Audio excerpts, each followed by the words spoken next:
Imagine a young boy, brilliant beyond measure, but tormented by those around him. A child whose genius was not seen as a gift, but as a curse. Ridiculed and ostracized for his intellect, this boy would grow up to become one of the most notorious villains in gaming history. A man whose creations changed the world for better or worse. Today we dive deep into the twisted mind and tragic beginnings of none other than Dr. Neo Cortex, the mastermind behind the madness in the Crash Bandicoot universe.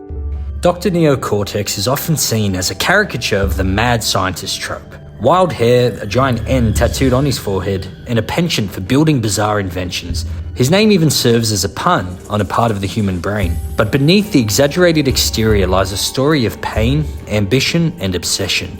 Cortex wasn't always the villain we know today. His path to infamy was paved with childhood trauma, betrayal, and an unrelenting drive to prove himself. Neo Cortex was born into the Cortex family, a lineage of traveling circus performers. His birth is said to have occurred within a gypsy wagon, and despite their outwardly jovial lives, the family was anything but nurturing. Neo was a misfit among them. His immense intellect clashed with their focus on physical performances and slapstick humor. His attempts to share his inventions or ideas were met with mockery and disdain. The large N displayed on his forehead doesn't stand for Neo as is commonly assumed, but for nerd, a mark of humiliation forcibly tattooed onto him by his family. Talk about a rough childhood. Cortex's family met their untimely demise in a fireworks explosion, leaving young Neo a vagrant. Desperate to put his great intellect to use and to prove everyone who ever mocked him wrong, Neo enrolled in Madame Amberley's Academy of Evil, an institution infamous for producing some of the world's most notorious villains. Amberley herself was a terrifying figure, and one of the only two people Cortex truly feared, the other being Uka Uka. Towering, strict, and utterly ruthless, she ran the academy with an iron fist. Neo's time there was far from easy. Bullied relentlessly for his small stature and eccentric personality, he earned the nickname Hi, baby Cortex. Among the bullies was none other than Brio, a fellow student who would later become his reluctant ally and rival. Despite this hostile environment, Neo thrived academically. He excelled in his studies, particularly in genetics and engineering. It was at the academy that Neo first encountered the Evolver Array, a machine capable of mutating animals into intelligent humanoid creatures. While the device was originally invented by Nitrous Brio, Cortex would later claim credit for its invention. This machine became central to his future plans, laying the groundwork for the creation of Crash Bandicoot and his other animal minions. After leaving the academy, Cortex set out to prove his genius to the world. With a chip on his shoulder and a burning desire for revenge, he partnered with Brio to perfect the Evolver Array. Together, they began experimenting on animals and plants from the Wumpa Islands, aiming to build an army of obedient super soldiers. Cortex believed that only he, with his unparalleled intellect, was fit to rule.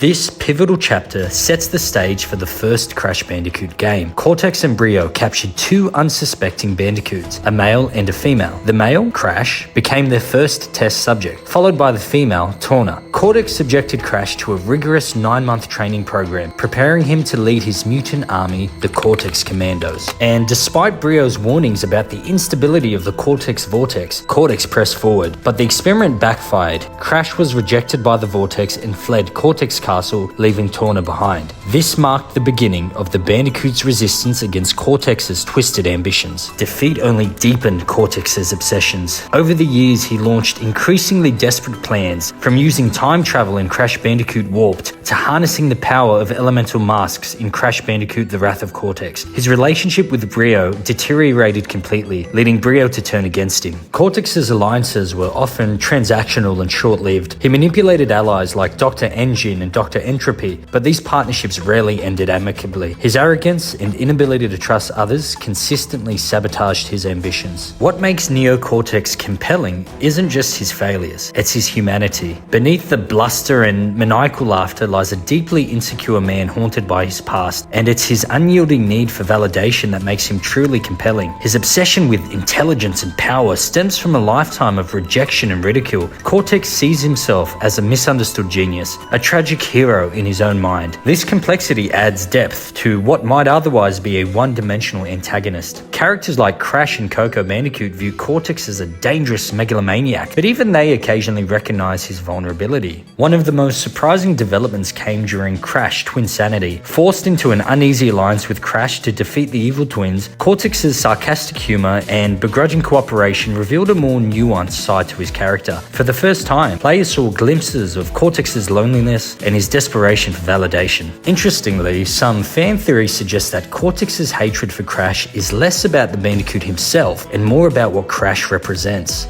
failure. Crash is a living reminder that Cortex, despite all his intellect, is not infallible. Cortex's story seemingly reaches its conclusion in Crash Bandicoot 4, It's About Time. After another round of failures and betrayals, Cortex is exiled to an empty, barren realm. Rather than lamenting his fate, he smiles, reclines, and says, "Peace at last," appearing content with his isolation. This ending appears almost ironic, as Cortex was a character driven by ego and ambition, now finding solace in a world free from the chaos he once thrived on. Almost as if he has finally released his desire to dominate and subjugate his enemies, and has come to realize that what he truly values at this stage in his life is a peaceful and simple existence.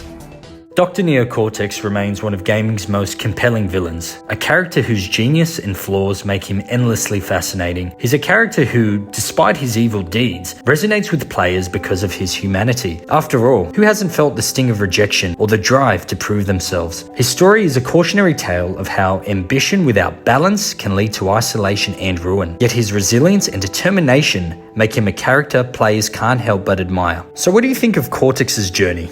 Do you think he gets what he deserves? Or do you perhaps feel pity for him, recognizing that he is simply a product of his hard childhood? Let me know in the comments below. And thank you so much for watching. If you enjoyed this deep dive into Cortex's backstory, make sure to hit that like button, subscribe, and turn on post notifications for more gaming related content. I'll see you in the next one.